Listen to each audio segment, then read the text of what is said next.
My beloved cousin, one of the things about him and my older brothers is they grew up just reading comic books. And they grew up in a day and age where comic books was not considered educational or fantastic reading. And so they read comic books and they hid when they did so. How could they have known it would become blockbuster movies? Right. No one Million-dollar knew. sellers. Would they have known that? Listen, this is Anne Marie, host of About This Life. About This Life is stories of hope and transformation. When we navigate change, faith, and becoming, it really gives us the inspiration of how we might go down a certain path that we may not have thought of. So I offer that for your consideration as I welcome my guest today, Mr. Jesse Holland. Hello. Hey, how are you today? I am well, thank you. I am well. Just before we started recording, I told you I'm one of those fangirls. I get gushy over celebrities, okay? I give you your honor, your praise, and all the things. I mean, Thank I'm you. talking to a C-SPAN journalist. I'm talking to someone who's covered the White House. You didn't just cover the White House, you covered the White House, the Supreme Court, and Congress back in That's the right. day. You That's did right. all the things. You are an author, and we'll get to Wakanda Forever on the moment. Okay. But what I want to start out with, I just want to get into a little bit of depth with you in terms of your background as a journalist, Right. turned professor. Okay. And my first question, growing up, whose voice shaped your world? Oh, well, first of all, I want to say thank you for having me on the podcast tonight. I really appreciate it. It's so great to talk to you. Um, the best way to explain this is that I grew up on a small farm outside of Holly Springs, Mississippi. Both of my parents were public school teachers. My mother taught in rural Mississippi, and my father taught in downtown Memphis. So I come from a long line of teachers and farmers. So it was my parents' voice who was the most influential in my life. My mom actually started teaching when she was 18, and she taught for more than 45 years. But she also wanted to be a writer, and she Mm, had started writing when she was younger. But being in Mississippi in the 60s did not really make it conducive to be a black woman who wanted to be an author. And she also had four kids, which made it yes. hard for her to find time to write. But her desire to write, her desire to express her voice was passed on to me. She passed on most of her teaching genes to my brothers and sisters. It didn't hit me till I got older, but she passed on her writing gene to me almost immediately. I've always known I wanted to be a writer. I've always known that one of the things I love to do was read, no matter whether it was comic books or romance novels or adventure books or encyclopedias or frankly dictionaries. That love of reading definitely came from my mom. My love of comic books came from my dad. My dad started buying me comic books when I was around 4, 5, 6 years old. And just once he started buying me comic books, every penny I had went toward Went to buying more comic books. comic books. So, and it's one of those really weird things that you would think I would assume that my father bought me comic books because he liked comic books. I just thought he was just buying them to be nice to me. And I literally didn't find out for about another 30 years that my dad used to collect comic books because he never did it during any of my childhood or my adulthood. I never knew that he was a comic book collector. So I get the writing genes from my mom and I get the comic book genes from my dad. So you were his excuse for a grown man Well, reading you know comic what? books. But he didn't. He didn't buy. I have. I have never known my father except those first three comic books he's given me. I have never known him to buy another single comic book in my entire life. He read them when Really? he was young, and I guess he either aged out of them or he's. Well, frankly, once again, Mississippi in the '60s, it probably wasn't that easy to get them as a young black man. So when he bought me those comic books, I just thought he saw something. He said, "Oh, maybe he'll like this," and picked them up. It turned out that he had a bunch of them when he was young. And here's a cautionary tale for everyone who's a comic book collector. When your mother tells you to come get the comic books out of her house, go get them immediately Yes. because my dad had all of those original comic books. He moved to St. Louis, and his mother, my grandmother, said, "Come get your comic books out of my house." And when he didn't get there fast enough, she threw them all in the trash. All of these Absolutely. original Superman, Lone Ranger, Zorro, Spider-Man, all of them went into the trash. Which is why when I Fantastic Four. Fantastic Four, which is why when I moved out of my house, my mom's house, I literally got a moving truck and went and got every last one of my comic books except one box. I got one box of cheap ones still in my mom's house in Mississippi, but the rest of them I took with me. So I get my writing genes from my mom and my comic book genes from my dad. That's a prophetic lesson there because that happened in my house too, because my brothers were devastated when the comic books disappeared. Yep. One of the things as a journalist, and you mentioned writing several times, is that there's a common through line that runs through everything that you write, and it has to do with culture. When did you know that culture was something worth reporting? Not just describing, but you literally and talk to us. You played different roles as a journalist, and the one thing that keeps coming up over and over is culture. Why? I am glad you noticed that. You are one of the few people who have actually noticed that that was a common theme, no matter where I was, that I always went back to African American culture, no matter where I was. One of the things I will say about that is that, like I said earlier, I'm from Mississippi. In Mississippi, we Mhm. obsess over history. History is not past, history is today. The first thing we want to know when we meet somebody new is who is your people? Because Mhm. we want to know Mhm. where you come from and what your history is. So I've always been a bit obsessed about African American history and American history. So wherever I go and whatever I do, I'm trying to figure out how we got here and exactly what African Americans had to do to get to where we are now. Regardless if I'm writing about the White House or if I'm writing about Congress or if I was writing about like the presidential election, there is no facet in this country that African Americans have not touched. But many of those stories were never told or were Yes. sidelined. So I think part of my calling for years and still to this day is to find those unknown and untold stories and make them part of the American fabric.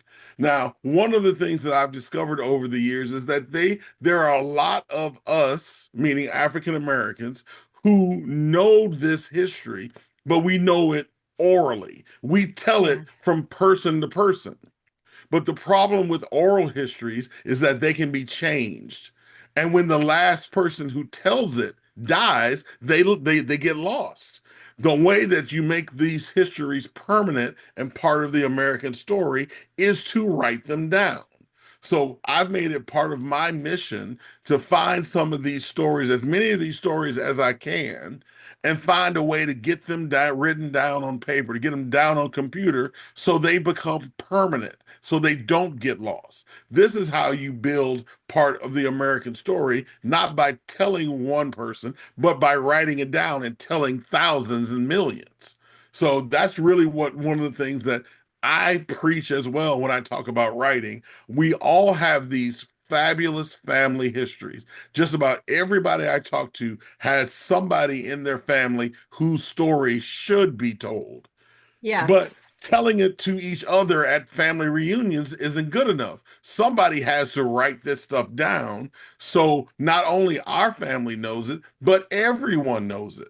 So that's one of the things that I've like carved my little area out of the world in, finding some of these interesting, these important African American and American history stories and writing them down so they're not lost when the last teller dies. Absolutely. And I have to tell you, I was a grown woman, and I'm humbled by this because we know the pockets of history from the history books they teach in school, right? In terms of places. As a grown woman before I came to a full understanding that in every state in the nation, in every city, there is some sort of civil rights history that occurred in that city.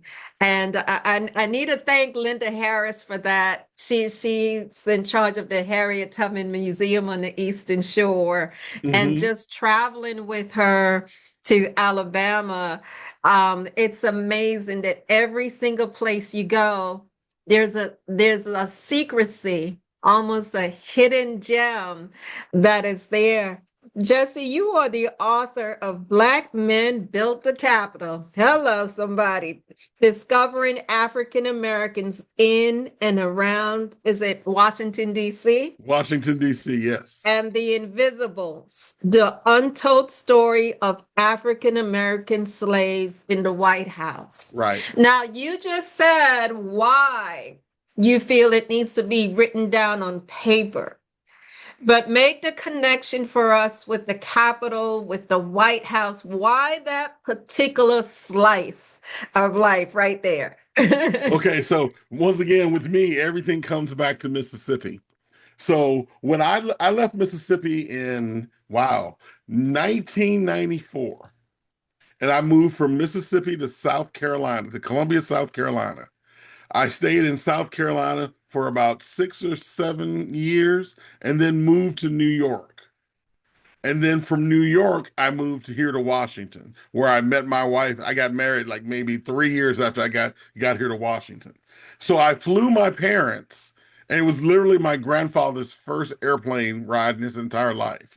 I Hmm. flew them from Mississippi to Washington, D.C., so they could meet my fiance and so I could take them around Washington, D.C. So I rented a minivan and I put my parents in the minivan and my grandfather and my brothers and sisters in this minivan and called myself doing a tour of Washington, D.C.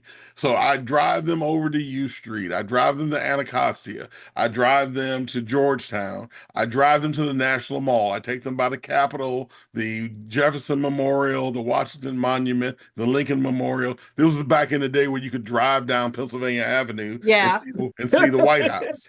And so I remember driving my parents back over. I lived in Anacostia. I remember drive on Mississippi Avenue to be exact. I remember driving my Mm. parents over to my house on Mississippi Avenue and saying, "So what did you think?" And thinking that I had done a great tour.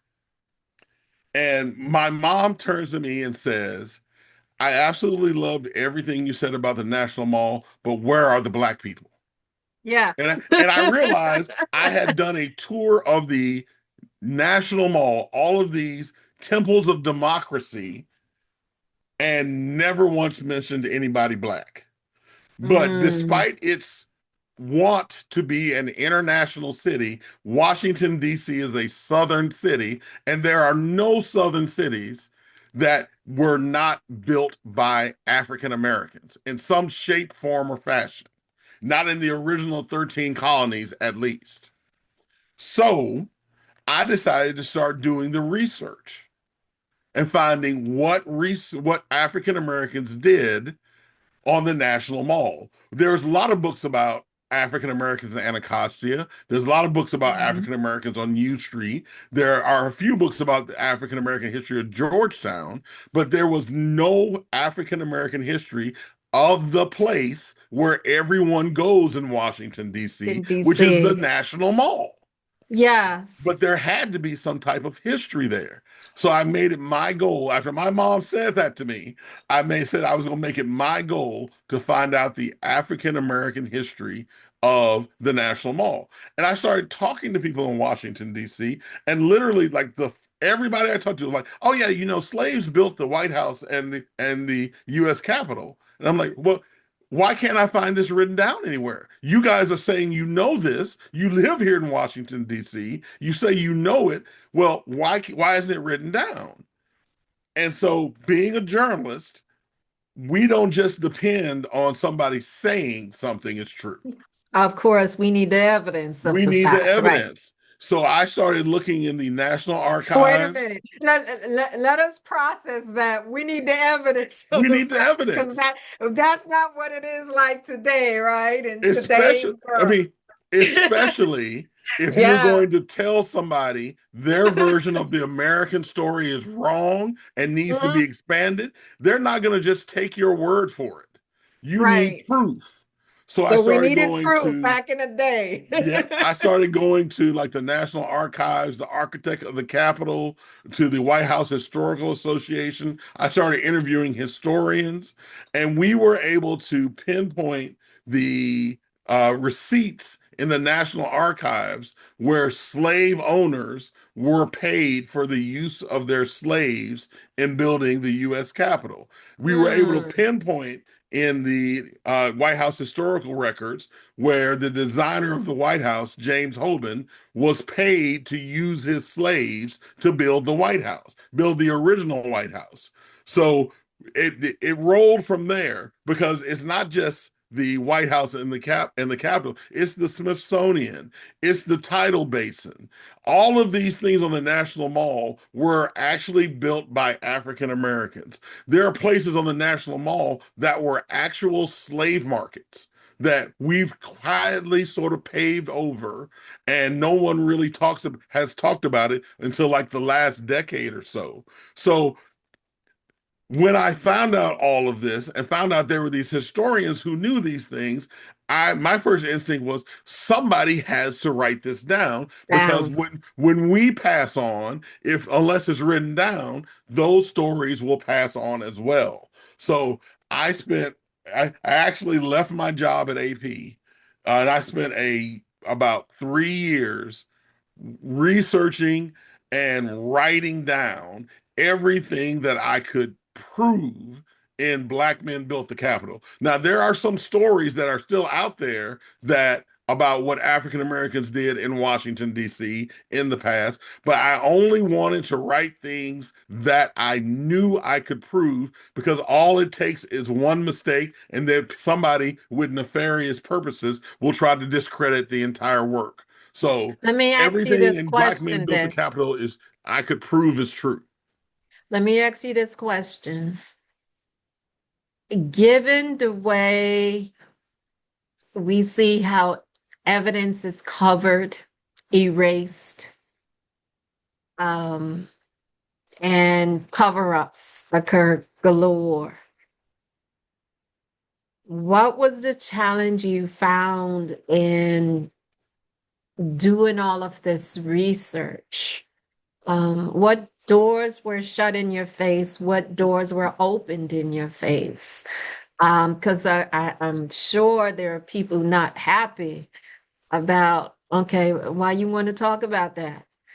Well, you hit it right there on the head with that last statement.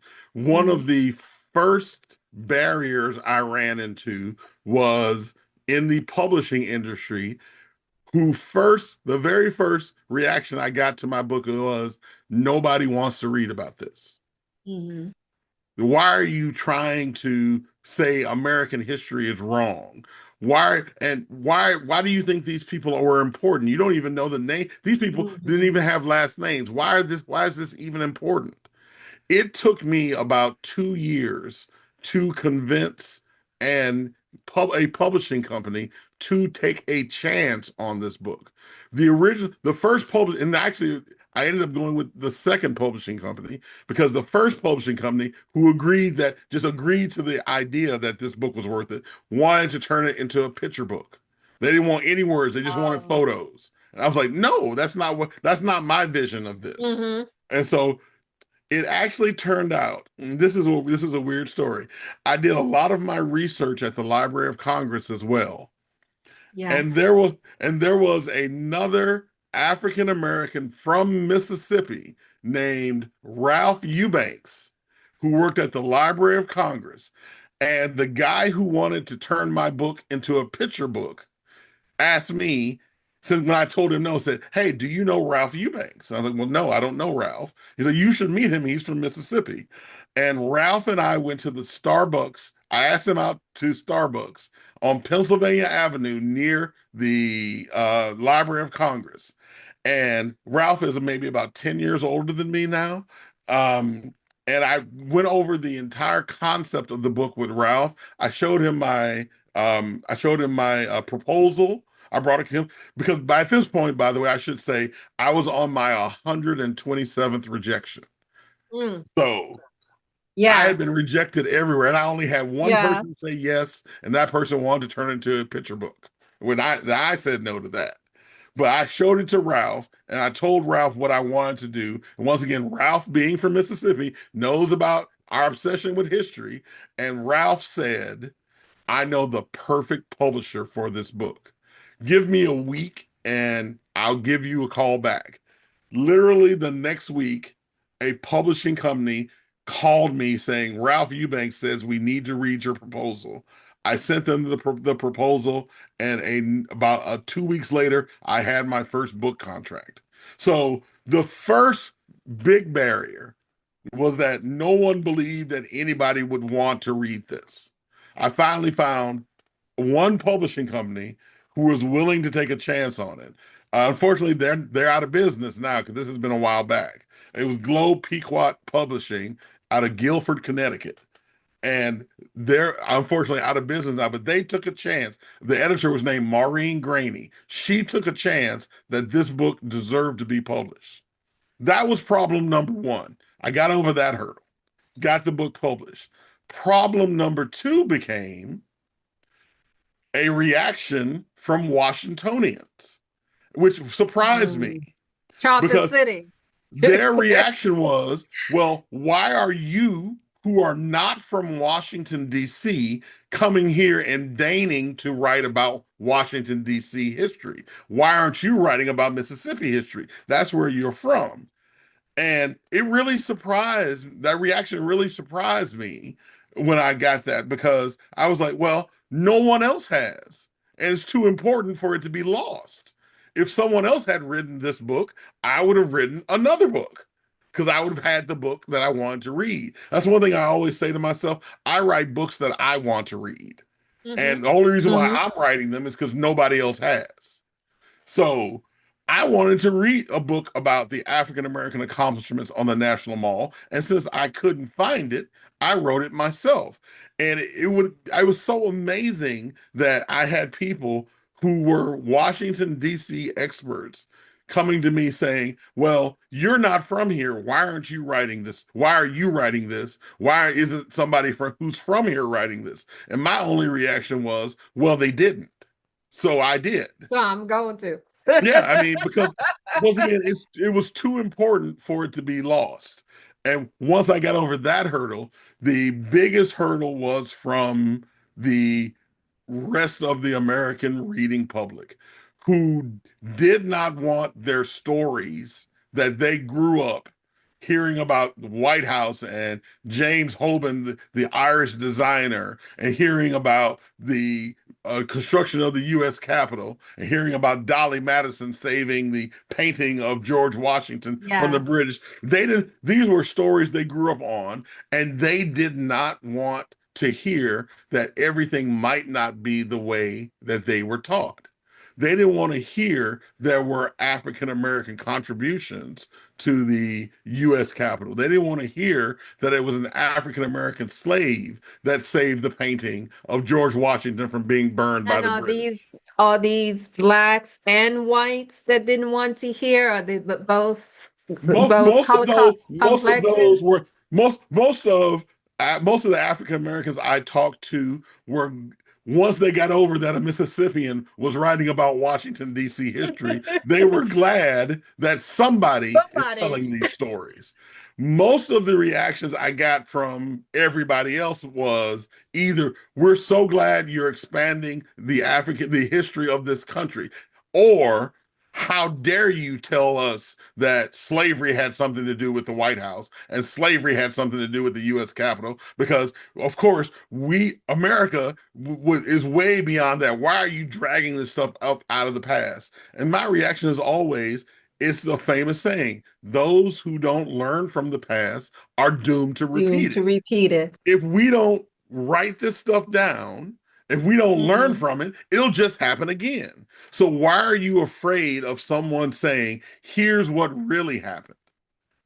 So it was a interesting time. I actually had a few death threats. I mean, it was amazing that I ended up like on some Nazi Stormfront website about how this guy is ruining American history. I'm like, what are you talking about? You guys are Nazis. Why are you even worried about American history? But in the end, it was very well received, and it got me to the point where I learned a lot during that was my very first book. And if And you're give us right, the title one more time. Black Men Built the Capitol, Discovering African American History in and around Washington, D.C. And if you're a writer, you'll understand my sentiment when I say this. That book actually is very hard for me to read now because that was me learning how to be a writer. So if I Yes. wrote that same book now, I would promise you it would be so much better. But that was me learning how to be a writer 25 years ago. So And I I understand that. I can relate to that because I'm working on putting out my own book of poetry and letters. And I've been working on it for the past year because I keep looking at it and say it's not perfect, it's not perfect. And I'm convincing myself, just get the darn thing out. Just get right. it out. Just get it For published so that I can go on and say I can do the next one and the next one. if you have a writer in your life and you want to torture them, show them something they wrote 10 years ago. Yes. that that is a way to torture them. So, That is but me. I learned so much writing Black Men Built the Capitol, not only about how to write, but about the things I care to write about. I had no problem spending 3 years researching and talking to people on this subject because it was a subject that I was interested in. Now, unfortunately, it was about this time when I that my daughter was born.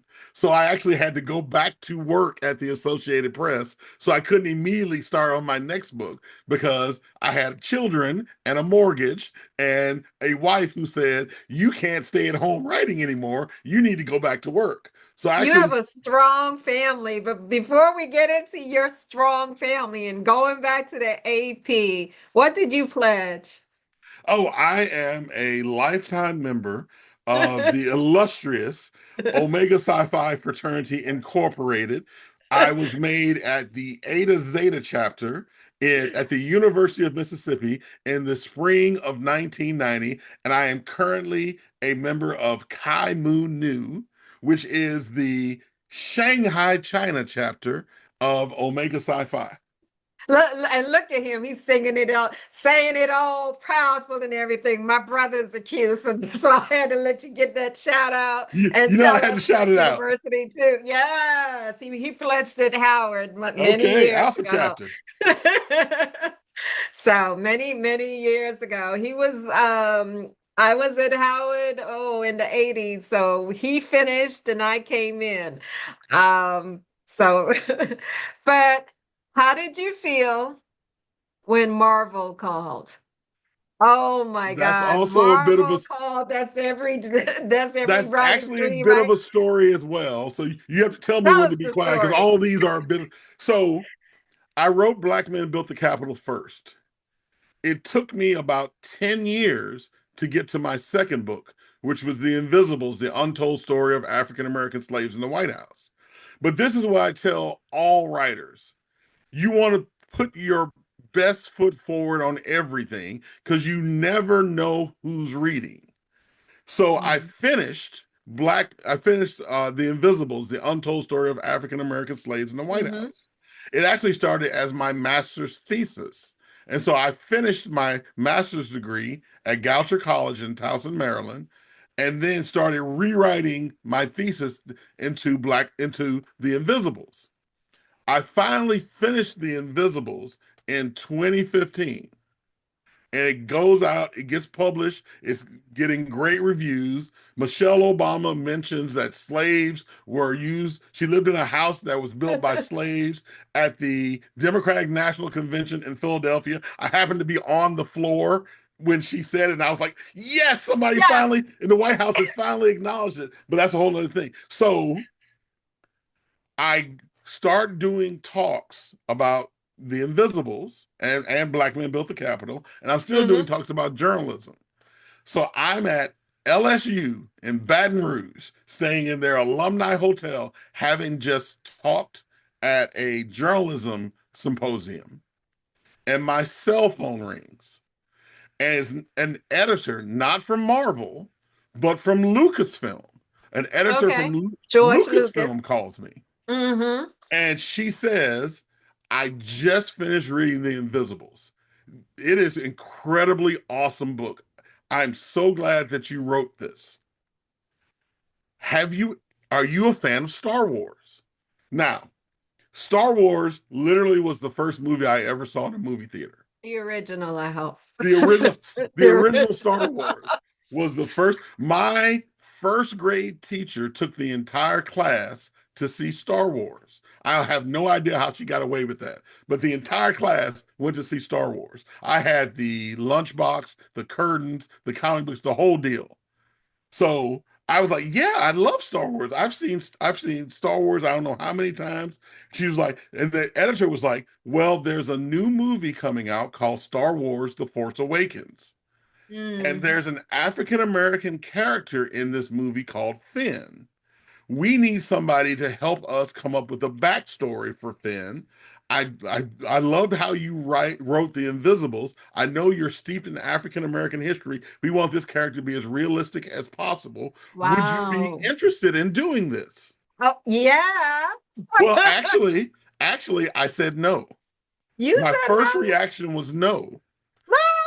The reason why is because I had just spent the previous 7 years working on the Invisibles. And my wife told me that I needed to take some time, spend some time with her and my children before I Yes. took on any other projects.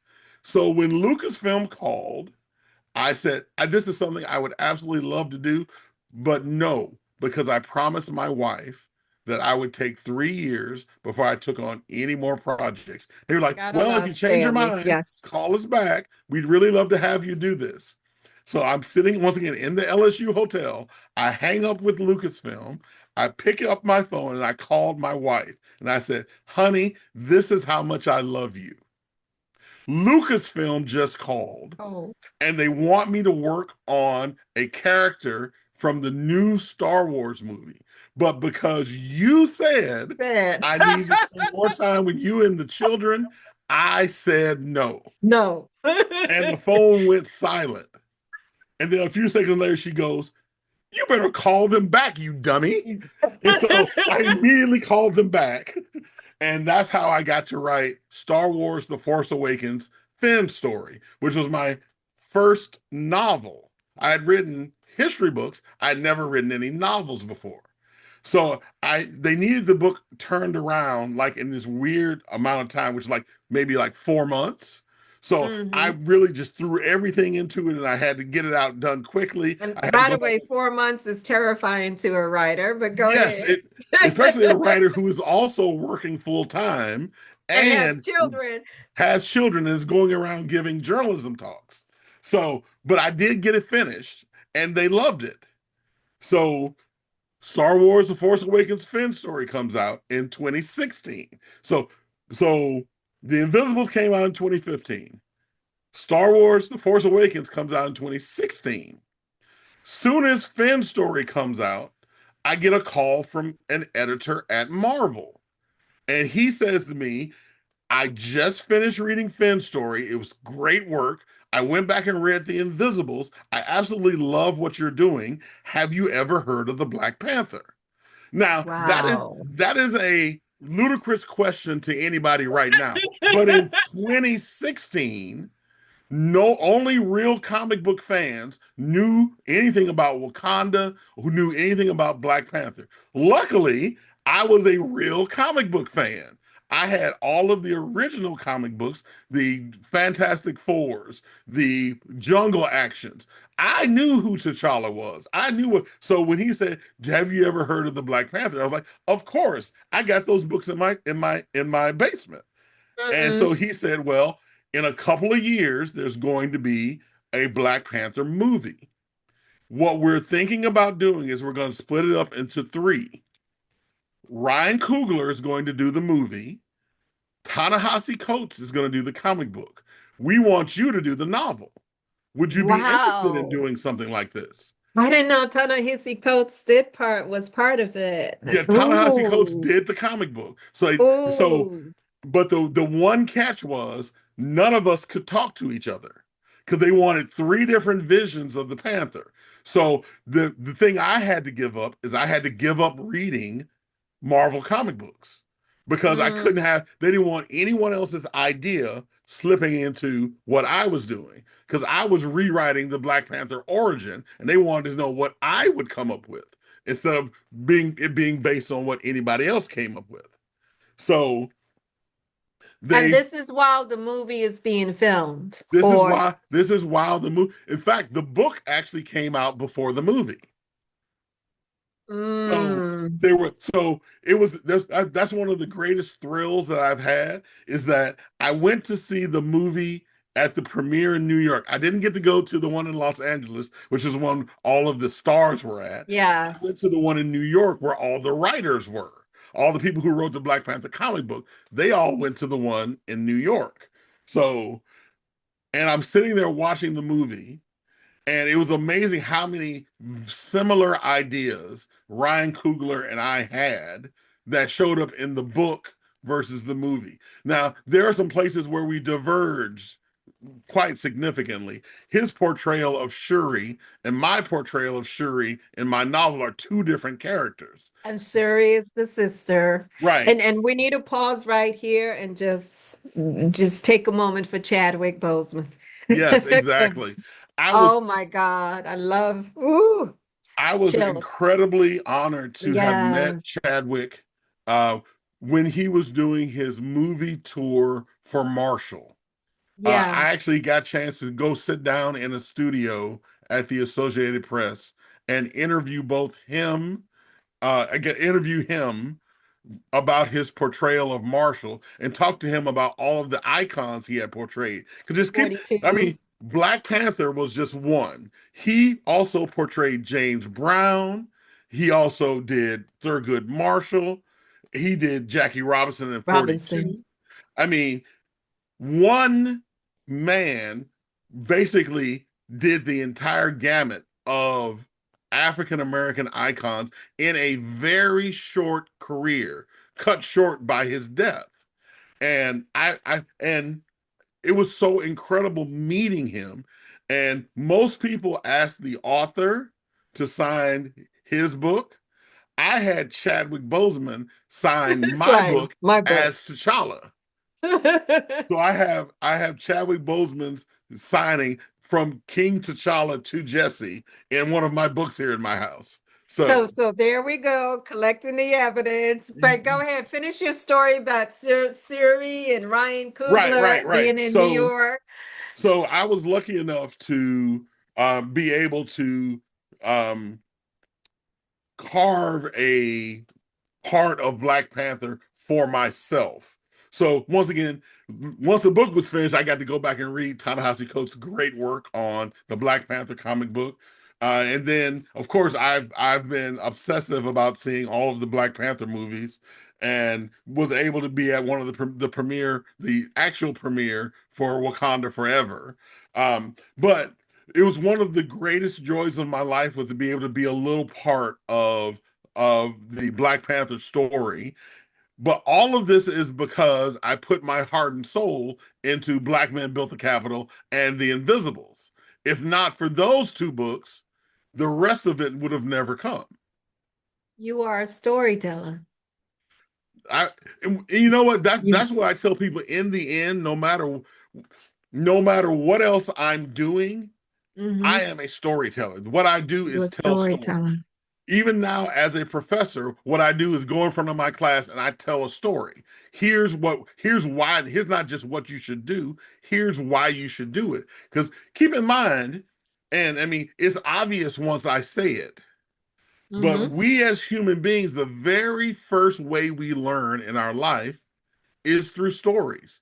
Back when we Yes. can't read, how we learn is we sit at our mom and our dad's feet or at grandma and grandma's feet, and they tell us stories. No matter whether the story is of the itsy bitsy spider, or the hmm story could be of Red Riding Hood, Or or John Nazi. Henry, or stories in church of David and Goliath, or stories. hmm How we learn is through stories. It's one of the most enduring forms of human education. So back when I said earlier that my mom got to pass all of her teaching genes on to my brothers and sisters, it turned out that I've always been a teacher. I just teach in different ways. I teach through stories instead of through books. Yes. Yes. Yes, and amen. You've mentioned your family several times. And to do all that you do, first of all, giving all honor and glory to God because I hear evidence of God throughout this because it has to take a certain level of tenacity to go through 127 rejections and a final publisher and to be And, so committed. let me just interrupt you really quickly. Yeah. And I am petty enough that I still have all 127 in a briefcase, literally here in this office with me. Yes. And so you get to say to yourself, see, if See? only you believed. But the most important thing is you believed in you. And Exactly. then I imagine during those moments when you're wondering, is it all worth it? Having a strong family support system right there by your side is Exactly. definitely a godsend, a godsend. Um, what do you want your children to walk away with in terms of what dad has done, all these things and contributing to the culture? Well, Um, let me say this. If there is something that will ever keep you humble, it is your children. Your yes, children do not not care, care. do not care that They you do wrote not. Black Panther. Your children do not care that one of Uh-huh. your books was named one of the top history books of the year. They do hmm not care at all. You are still dad. You are a dork. You are a nerd. You are cruel and evil for not letting me stay up past midnight. I'm like, I'll have hey, my friends over. exactly, exactly. But I will tell you, I both of my children, my daughter Rita, graduated Elizabeth Seton High School last year, and she went on to Kansas State University, and she will be a sophomore next year in their master's program in urban design and urban planning and design. My son graduates DeMatha Catholic High School Oh, Friday. This Yes, Friday. I saw the pictures. This Friday. Yeah. And he's The gonna go senior on pictures. and he's going to go on to George Washington University as a chemistry major. So neither one of them want to do what I do, but luckily Hmm. they have their mom's brains and they're going on in industries where they'll be completely successful because I told them eventually your dad's going to want to retire and just write and somebody's going to have to support me because my wife is going Absolutely. to be tired of it. So you guys got to go make real money so you can give your father a grant so he can keep writing. Yeah, and the mortgage gets paid. Exactly. Um, so I've got a question for you Yes. on a little on the serious side. Okay. How do you prepare your children for a world that will sometimes misread them without stealing their joy? One's already in college, one is about to embark on college. How do you prepare them for inevitably what are the experiences are to come being a Black person Mm-hmm. in this country that we live in? This is something that my wife Carol and I have talked a lot about because we grew up in completely different ways. My wife is from Fort Washington, Maryland, here in the DC area. She grew up as a suburbanite. I grew up in the middle of nowhere, Mississippi, where my high school had only four white graduating seniors. The entire class was Black because none of the white kids in the neighborhood went to the public schools. They all went to the private schools. And only the white kids who were too poor to go to the public schools, I mean, to go to too poor to go to the private The schools, private they schools. were the only ones who went to the public schools. So I grew up in a pretty much all Black system. And then I went to the University of Mississippi, went to Ole Miss, which was pretty much all white. And I did so purposefully because I knew the world would not be like how I grew up, where Mhm. the mayor was Black and the sheriff was Black. I mean, we lived in a pretty much Black enclave in Mississippi. So I knew the word, especially in the industry I was going into, journalism, that industry was not going to be all Black. So I needed to learn how to operate in the world as it existed, not the world that we wished it was. So I Mhm. went to Ole Miss. My kids as well grew up in Prince George's County, Maryland, which is a pretty much all Black enclave as well. Yes, it Prince is. George's County is one of the, if not the wealthiest African American county in the country, where all of their schools have Black teachers. All of the pharmacists are Black. All of the doctors are Black. All of the dentists are Black. So they grew up in a system just like I did. And my wife and I were very concerned about how they were going to assimilate into the real world, which may not be all Black for them. So one of the things that we did is the exact same things my parents did for me. We made sure, and my parents made sure that we were confident in who we were first. So Yes. no matter Yes. what anybody else says about you, if you have your home base, well, if you have your integrity and you know yourself, your history, where you come from, what you need to do, and where you are going, then it matters a lot less what everybody else wants to think about. So we try to do the same thing for our kids as well. We didn't stop with whatever their schools taught them. We talked about history and politics and sports and culture to them at the dinner table. We made sure, just like my parents did for me, we Yes. made sure each one Yes. of our children learned a foreign language, learned Hmm. a instrument, and played a sport. Because that way they have a great foundation. So now when they go out into the world, they don't have to worry about feeling inferior to anybody because they've never been inferior. If you try to make them feel inferior, I told them to Good laugh luck at with people that. like, yeah, good luck with that because you've done things and you've learned things that few human beings have. It's always a running joke that, especially around here, that people look down on people who speak broken English.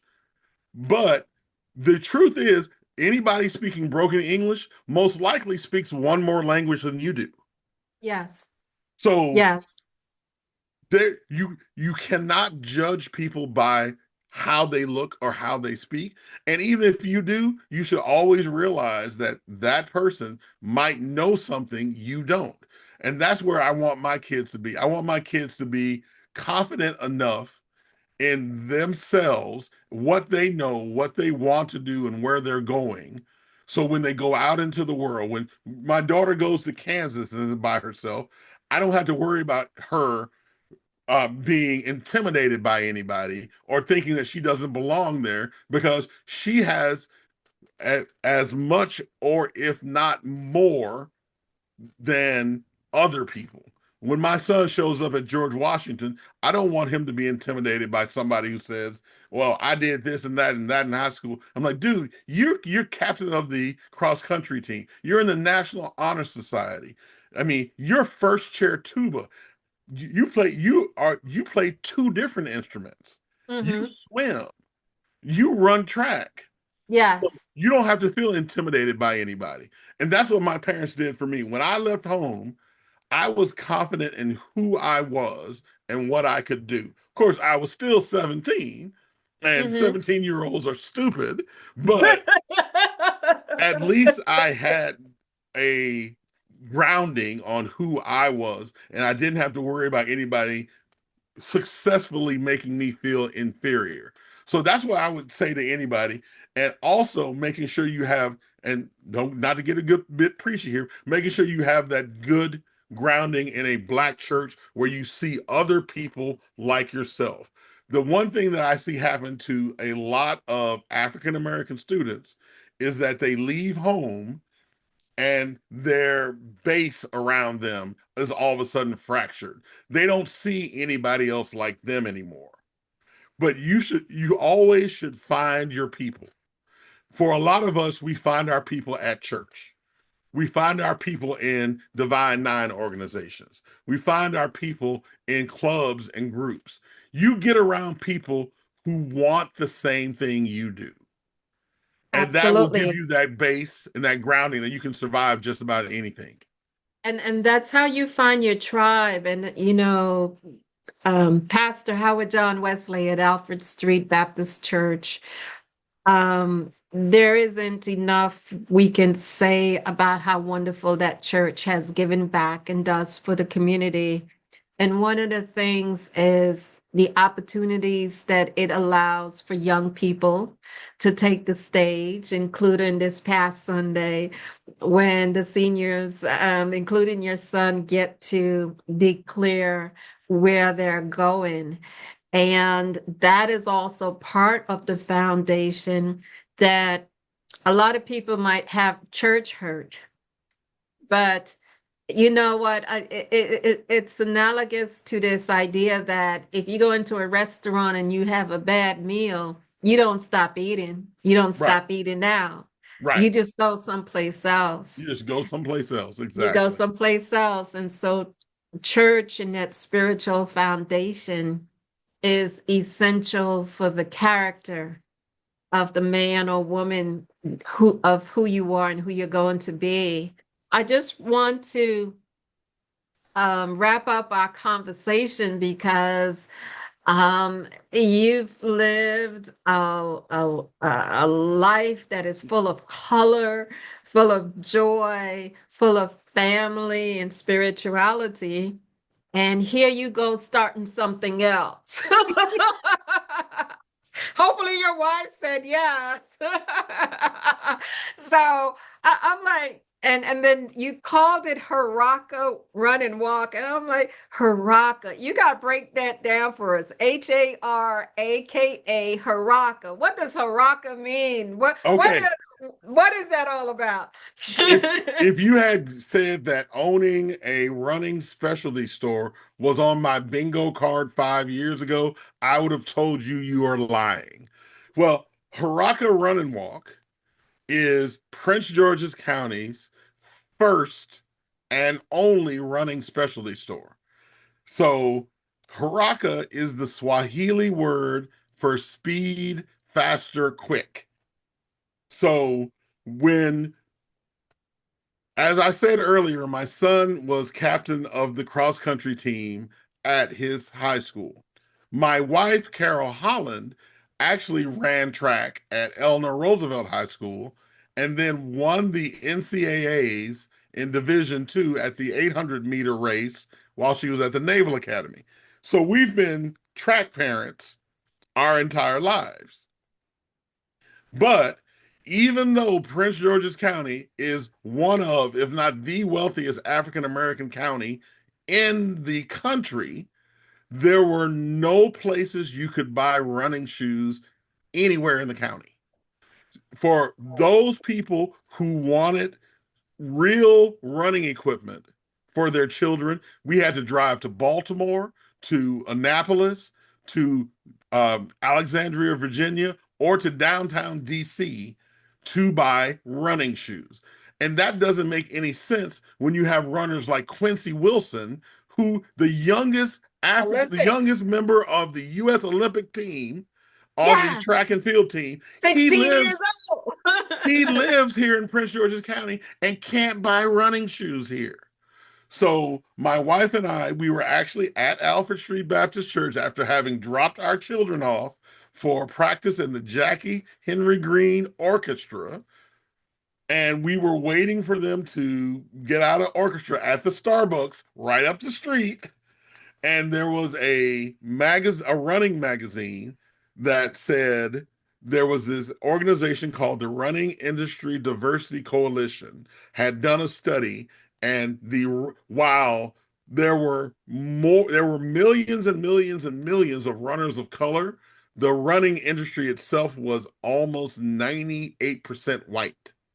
And they were Mm, looking for African Americans who were willing to take a chance on opening a running store, and they were having a competition of who had the best idea for a running store.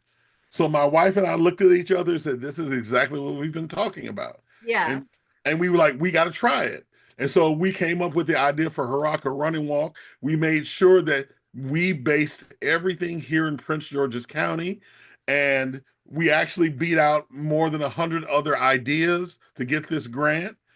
We opened Haraka Running Walk the day Christmas Eve, actually Christmas Eve of 2025. So we've been open about 6 months now.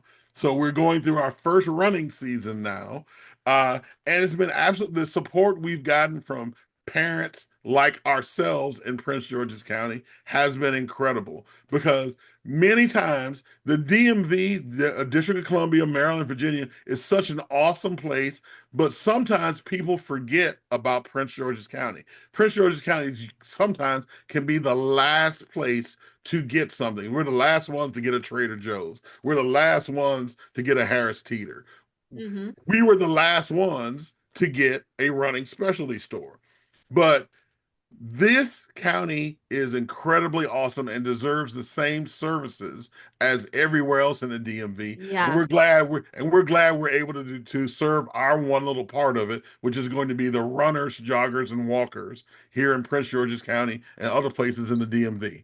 And I'm glad that it's Black owned. And one of the things that you and your wife have done by starting or opening this store is you are now building community. We've come full circle because you Right. grew up in community in Mississippi. Right.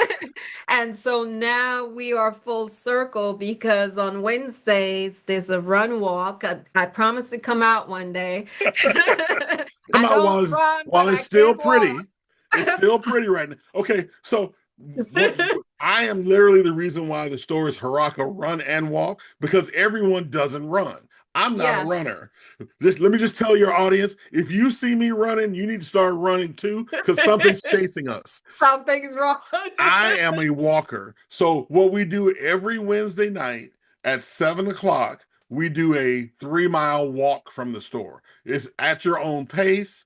And then we started the store. We walk on a nice trail called a Rhode Island Avenue Trolley Trail. We walk down 1.5 miles and we turn around and we walk back. And then we go to Busboys and Poets for the Haraka Happy Hour. Yes, I love my Now, busboys and poets, but I want to offer this challenge to my girl track sisters as yes, well.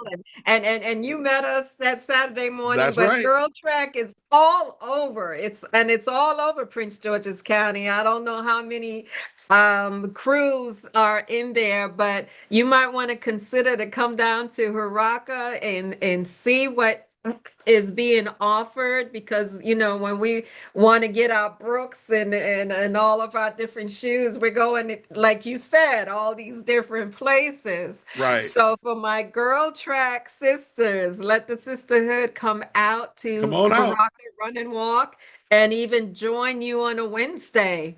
And So yeah, just really quickly, there are some people who do want to run. So for those people who want to run, we've now started a Friday morning run called Fast Forward Friday. If you don't want to walk and you want to run, you can meet us at the store at 6 a.m. on Friday mornings. We do a 3.5 mile run. We call it party pace.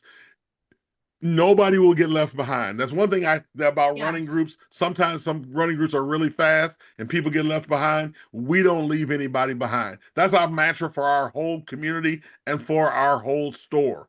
Nobody left behind. Nobody left behind, and it is community. So, Jesse Holland, I want to thank you for being my guest today.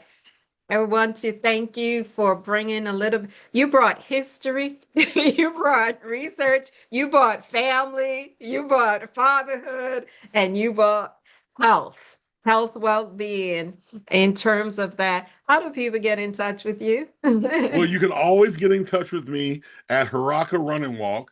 My email address there is Jesse, Jesse, at Haraka, HARAKA.RUN. Or you can get in contact with me on any of my social media. I'm on pretty much every social media platform under either Jesse J. Holland or author Jesse J. Holland. And you can always get in contact with me on my website, which is www.jessejholland.com. Okay, so thank you. And I just wanted to also come back to another full circle. I mentioned to you my cousin. I'm not going to mention his name yet until I get the blessing of the family. And if so, I'll add a memoriam in the show notes. But my cousin just recently passed a month Oh, my ago. condolences. Thank you. And I just remember his enthusiasm with reading about superheroes and all of that. That's part of my childhood. I remember about him and gone way too soon. So, I dedicate today's episode to him. Um, he meant the world to us, to the family. So, cheers, I Yep. guess, to my cousin. And I would like to say to everyone, in terms of About This Life, we're bringing to you new stories, new examples. We're going to have new segments. We're going to bring a little bit of poetry in the mix, okay? Because I'm a poet and I love the students that I've been able to coach, and there's some phenomenal poets in the DMV. They will have an opportunity to be here and are welcome to be here. If this episode resonates with you in any form or fashion, please share it with the world, and go ahead and subscribe to About This Life, where we are changing our lives one day at a time. Thank you, everybody.